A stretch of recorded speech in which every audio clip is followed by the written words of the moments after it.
Ang pagbabalik ni John Riel Casimero sa ring sa Disyembre taong 2025 ay isa sa mga pinakaabangang kaganapan sa mundo ng boxing, lalo na para sa mga tagahanga sa Pilipinas.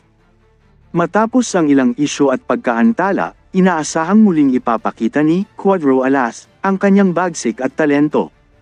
Maraming katanungan, kaya't ang muling pagtapak niya sa ibabaw ng lona ay magiging mahalaga upang patunayan ang kanyang patuloy na dominasyon sa kanyang dibisyon. Ang usap-usapan tungkol sa posibleng laban niya kontra kay Luis Nery ay lalong nagpapainit sa mga diskusyon.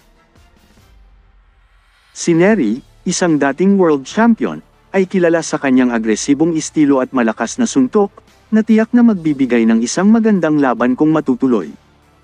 Ang ganitong uri ng laban ay hindi lamang magiging isang pagsubok sa kakayahan ni Casimero kundi magbibigay din ng malaking implikasyon sa kanyang karera at posisyon sa bantamweight division.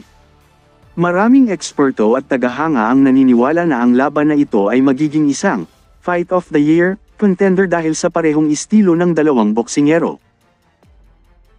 Parehong kilala sa kanilang kakayahang magpatambo ng kalaban, kaya't inaasahan ang isang bakbakan na puno ng aksyon at drama.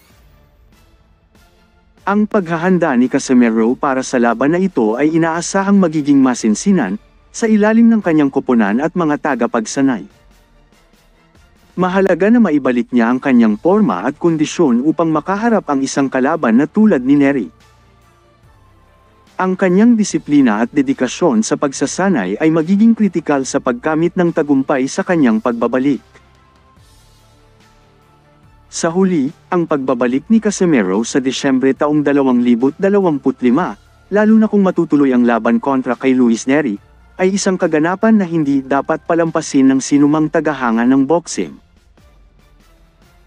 Ito ay magiging isang pagkakataon upang muling masilayan ang galing ng isang Pilipinong boksingero na handang patunayan ang kanyang sarili sa pinakamataas na antas ng kompetisyon.